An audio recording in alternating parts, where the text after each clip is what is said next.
Hola, em, este breve video, espero sea breve, quiero explicarles la noción de invariante minimal y la de semiconjugación, ¿ya? Entonces, lo que va a motivar la discusión es esa proposición azul, que si un grupo G es finitamente generado y actúa en la recta, entonces siempre existe M, un cerrado, tal que M es G invariante, y que más encima la acción, como es invariante, tengo una acción de G en M, es minimal, en el sentido que todas las órbitas son densas, ¿ya? Entonces, entonces aquí hay una confusión un poco de nombres minimal, lo voy a andar usando en dos acepciones. Uno es la que acabo de usar, que todas las órbitas son densas. Pero la observación de ahí dice que M se llama minimal invariante, no solo porque todas las órbitas son densas, sino que porque M no contiene ningún subconjunto propio invariante, ¿sí? Porque todas las órbitas son densas, entonces no puede tener un subconjunto propio que también sea invariante. Eso haría que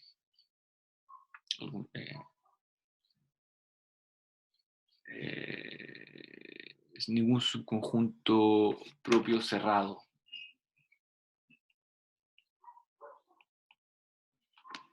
¿Sí?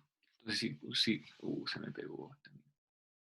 Si contuviera un subconjunto propio, ahí volvió, entonces ahí apareció cerrado. Si contuviera un subconjunto propio cerrado, entonces le faltaría un abiertito y las órbitas no serían densas. Entonces minimal lo voy a andar usando en estas dos opciones. ¿Ya? Entonces, ahí arriba subrayé el hecho de que G tiene que ser finitamente generado para que esa proposición sea verdad. Y la observación es que si yo ando preocupado de grupos que actúan en un compacto, por ejemplo el círculo, la proposición vale sin suponer la generación finita, ¿ya? Y vamos a ver esa demostración primero. Entonces, en efecto, si consideramos, por ejemplo, grupos actuando en el círculo, vamos a considerar la colección de cerrados G invariantes, ¿ya? Le llamé C, un cerrado G invariante y distinto de vacío, eso. Entonces, la compacidad del círculo nos ayuda porque eso dice que cada elemento C, en C cursiva, es compacto también, son cerrados en compacto. Entonces, por lo tanto, si yo tengo una cadena de compacto encajonada, la intersección no puede ser vacía. Y la intersección de cerrado siempre cerrada, ¡pum!, es un cerrado no vacío, un compacto no vacío, y más encima es G invariante, porque cada elemento de la cadena es G invariante, en particular, alguien en la intersección, están todos. Sí, G invariante, G invariante. ¿Ya?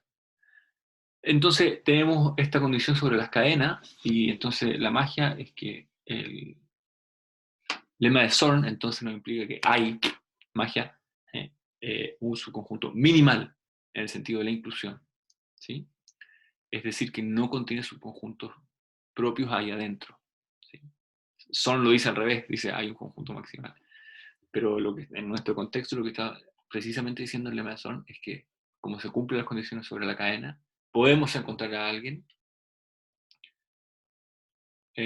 Aquí, disculpen, la inclusión es al revés.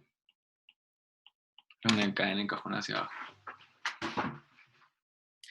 Podemos encontrar a alguien que esté más abajo, más encajonado que nadie, ¿sí?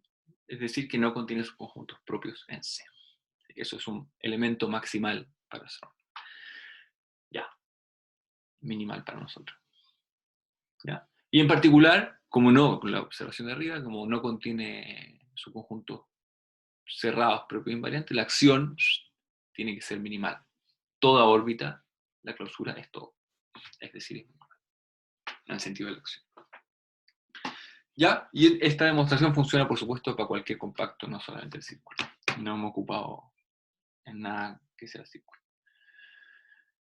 Ya, entonces para el caso de la recta, el argumento es muy similar, salvo que la compacidad del círculo la vamos a reemplazar por la generación finita. Entonces, ¿cómo hacemos eso? Vamos a tomar G finitamente generado, actuando en la recta. Ahora sí va a ser importante además la recta. Y vamos a considerar el intervalo I, sub X si quieren, en un punto X, y voy a mirar la imagen por X de todos los generadores y me voy a quedar con el más grande. Como G es de generación finita, ese conjunto es compacto. Sí, es acotado, es compacto. Un cerrado acotado es compacto. Una observación es que voy a suponer en esta demostración que no hay puntos fijos globales. Si es que hay puntos fijos globales, el punto fijo global es un cerrado minimal invariante. No hay nada que demostrar ahí. Entonces estamos bajo esa suposición de la esquina. Entonces, bien, no tenemos compacidad en la recta, pero tenemos que esos intervalos de ahí son compactos. ¿Ya? Y como definimos el intervalo, se tiene la segunda observación, la de abajo, es que si yo tomo cualquier punto y mido su órbita por todo G, entonces como no hay punto fijo, yo, por ejemplo, yo voy a tener el I acá y tomo, o sea, mi intervalo en una parte, y tomo el I, el Y en alguna parte, y el Y, como no hay punto fijo de la acción global, se tiene que ir a pegar por la órbita más infinito y a menos infinito. Tiene que pasar. Entonces lo que estoy diciendo ahí es que la órbita tiene que, ¡pum!, tiene que pisar el I, tiene que saltar el I. ¿Y eso por qué? Porque como la órbita de Y tiene que ir de más a infinito a menos infinito, y a cada paso me muevo lo puedo ver que cada paso es un generador, por cómo definimos el I, nuestro intervalo compacto, necesariamente tiene que, eh, tiene que pisar el intervalo. ¿De acuerdo? De acuerdo. Entonces, hacemos lo mismo de antes, vamos a considerar el conjunto de todos los cerrados, G invariante, y la observación crucial que nos va a salvar el día es que si yo tomo un cerrado, un elemento de C cursiva, entonces cuando lo intersecto como intervalo I, es no vacío, por la observación de arriba, y por lo tanto es un cerrado compacto, esa intersección es compacta. Entonces de nuevo aquí me equivoqué, lo mismo, es para el otro lado. Si tomo una cadena hacia abajo de elementos de C, la intersección es no vacía, porque corre el argumento intersectado con I, y intersectado con I es no vacío, en particular la intersección global es no vacía. ¿Sí? Y el hecho de que la intersección sea cerrada se preserva, y que sea invariante también se preserva, no tiene nada que ver con la compacidad. ¿De acuerdo? Entonces, concluimos igual que antes. Zorn implica que existe C estrella en C cerrado minimal, invariante. ¿Sí? No tiene a nadie cerrado adentro que sea invariante. ¿Ok? Entonces ahí está. Las acciones en compacto siempre tienen cerrados invariantes, o las acciones de grupos finitamente generados en la recta. Esta vez sí, importante la recta, porque aparece un intervalo que intersecta todas las órbitas. También tiene un minimal invariante. Good. Entonces, una observación general también es que si yo tengo un elemento de C en el círculo, la recta, lo mismo, o en cualquier espacio incluso, entonces el borde y los puntos de acumulación de C también viven en C, si son no vacíos. ¿Sí? Entonces, por ejemplo, si el borde es no vacío, el borde es preservado, porque mi acción es por orden. O si los puntos de acumulación son no vacíos, entonces los puntos de acumulación son preservados, porque la acción es por orden. Muy bien, y eso nos lleva al enunciado, en realidad. La producción de arriba en realidad es esta. Si yo tomo el minimal invariante que encontramos arriba, el C estrella, que habíamos calculado antes, entonces se tiene que cumplir alguna de las tres opciones siguientes. O bien los puntos de acumulación son vacíos, ¿sí? O bien el borde es vacío, o bien los puntos de acumulación es igual al borde e igual a C. ¿Sí? Eso es porque suponemos que C es el minimal invariante. ¿Sí? Entonces, si no se tiene la condición C, si no son iguales, tiene que ser más chico Y como no hay nadie más chico, tiene que ser vacío. ¿Ya? Entonces, ¿qué significa que la condición A, que los puntos de acumulación sean vacíos? Eso quiere decir precisamente que mi conjunto C es discreto, no acumula ninguno. ¿Qué significa que el borde sea vacío? Eso quiere decir precisamente que mi conjunto C es toda la recta, o todo el círculo, no sé. No tiene borde. ¿Ya? Y en ese caso lo que recuperamos ahí es que la acción era minimal, en el sentido de acción. Y el caso C, el caso más interesante, si se quiere, es que, ¿qué quiere decir? Que el borde sea igual a mi conjunto y que además todo punto de mi conjunto sea un punto de acumulación de mí mismo. Eso es una propiedad que tiene el conjunto de Cantor, por ejemplo. Y aquí decimos, localmente el conjunto de Cantor es un compacto, y aquí mi C no es compacto. Si lo miro en el círculo es compacto, y ahí sí es un conjunto de Cantor.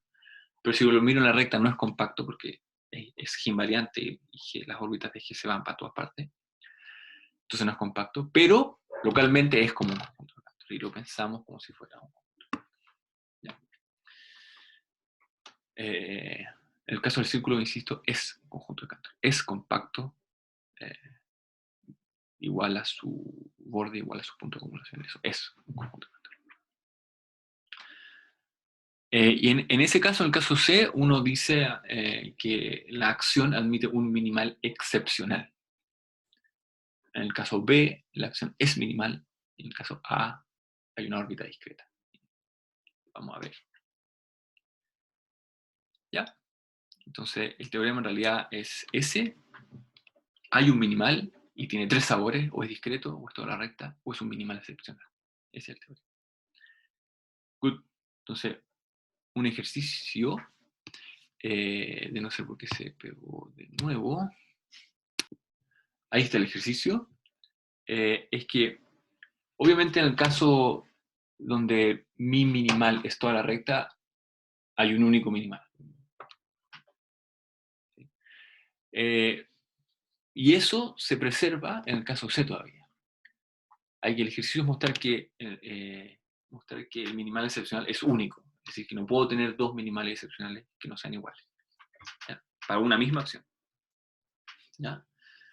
La observación tal vez es que en el caso A de órbitas discretas eso no tiene por qué ser verdad. Y hay un ejemplo, por traslaciones.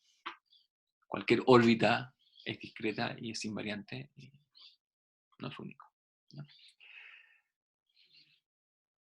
Podría ser único incluso en el caso discreto, pero no tiene por qué ser.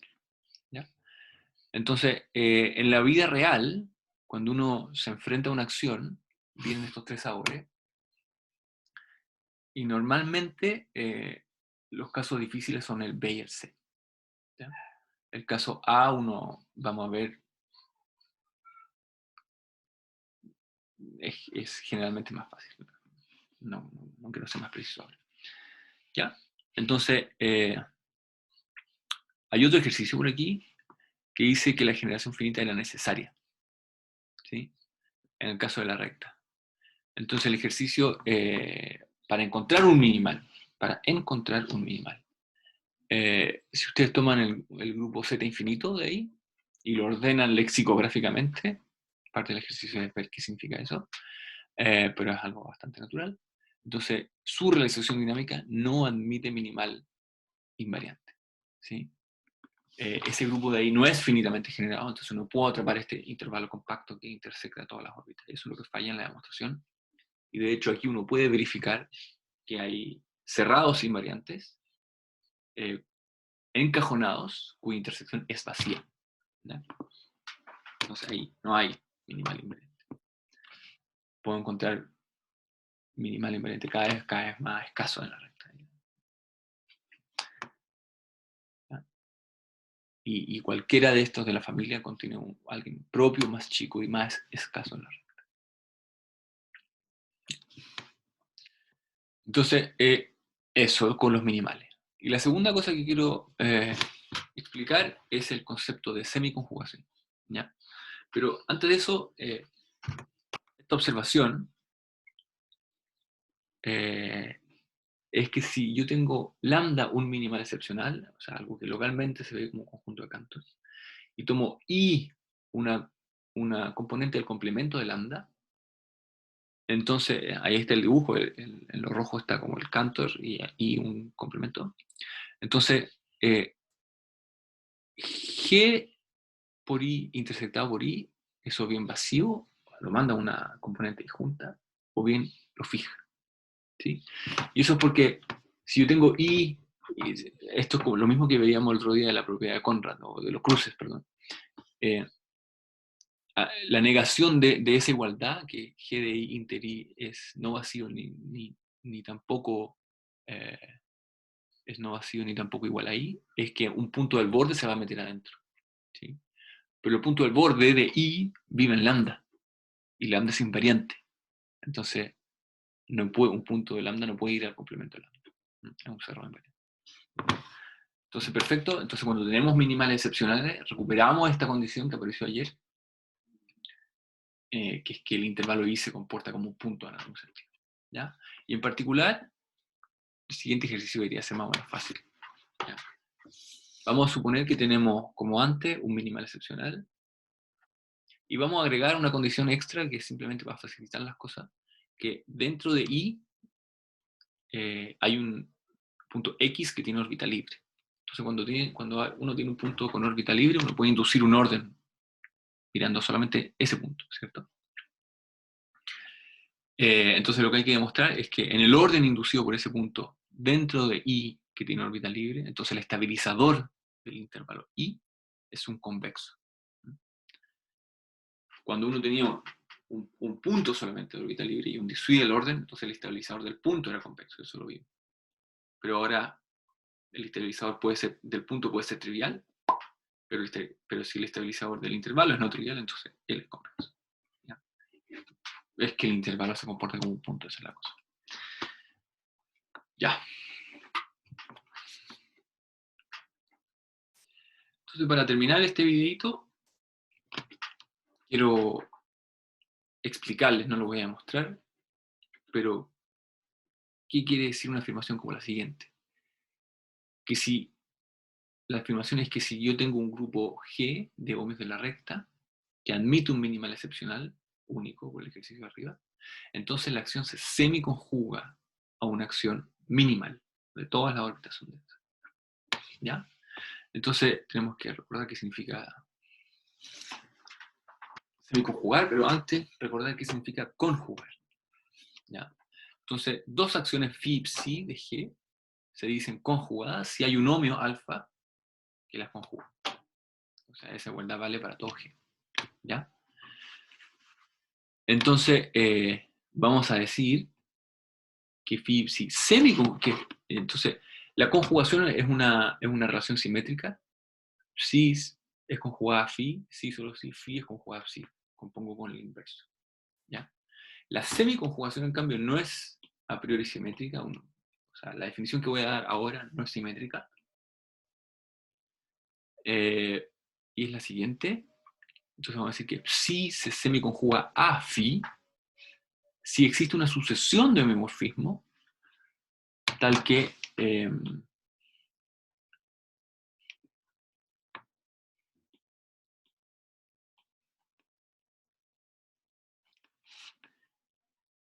el límite de las conjugados converge a psi. Y ahí puse demasiado psi.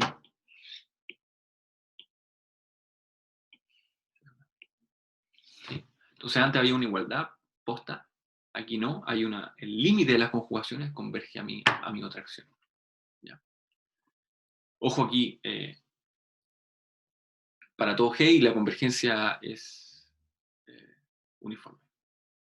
Supongo que eso funciona. ¿Ya? Entonces, aquí mis dos acciones están fijas y lo que busco son las conjugaciones que la hacen parecerse cada vez más. ¿Ya? Entonces, ¿qué es lo que la proposición de arriba? Es que si yo tengo un minimal excepcional, puedo encontrar una sucesión de conjugaciones tal que en el límite encuentro una acción del mismo grupo que es minimal. ¿Ya? Aquí, ojo, no estamos diciendo que todo límite de conjugaciones converja a algo. Aquí estoy suponiendo que hay alguien a lo cual converge. Ya.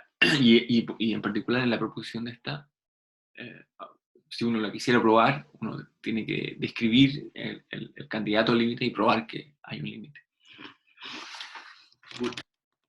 Un último comentario a propósito de esa definición es que esta no es la definición más canónica. En el libro de Andrés, en el artículo de Gis y en muchas otras partes hay varios libros dedicados a este concepto. Tiene muchas definiciones y nada. Pero esta es la que es bastante rápida y nos permite hacer el siguiente dibujo para convencerlos de que de la proposición de arriba. ¿Qué es lo que está pasando? Es que cuando uno tiene una conjugación alfa, la parejita de dibujos de arriba, uno puede achicar los intervalos complementarios de lambda. ¿Sí? Los puede achicar todo al mismo tiempo si quiere. Pero aún así, la imagen de lambda sigue siendo un minimal excepcional, ¿sí? Para la acción conjugada. Entonces aquí quien actúa es G, y aquí quien actúa es alfa, G, alfa la menos 1. ¿Ya? Pero cuando uno tiene límite, cuando uno admite tomar el límite, lo que puede pasar, lo que uno busca para probar la proposición de arriba, es que uno contrae cada vez más, cada vez más, cada vez más los intervalos complementarios de lambda. Entonces lo que queda es que lambda en el límite llena todos los espacios. ¿Sí? Le voy a poner lambda tilde porque es el límite. ¿Ya? Y aquí actúa el límite. Entonces, otra manera de pensar qué son las semiconjugaciones son como conjugaciones, solo que uno admite colapsar intervalos. ¡Pum! Entonces, pensado de esta manera, son como conjugaciones que yo puedo colapsar intervalos. La conjugación ya no es más un nomio porque está mandando un intervalo a un punto. ¿Sí? Entonces, hay otras maneras de decir eso de ahí. Le voy a escribir ahora otra definición. Entonces, arriba era phi se semiconjuga así.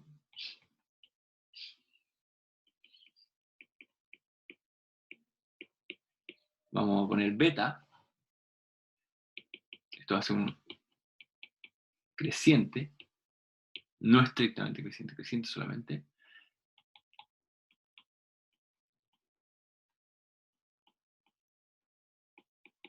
Y lo voy a escribir así, porque en este contexto beta no tiene inverso. Y eso, beta no tiene inverso, entonces no puedo escribir la ecuación como la tenía antes. Y el hecho de que es un límite de conjugaciones en el que las cosas convergen es que es creciente, no estrictamente creciente. Y además, beta de x converge a infinito cuando x va a infinito. Y beta de x converge a menos infinito cuando x va a menos infinito. Entonces se estira a ambos lados. ¿Sí? El típico beta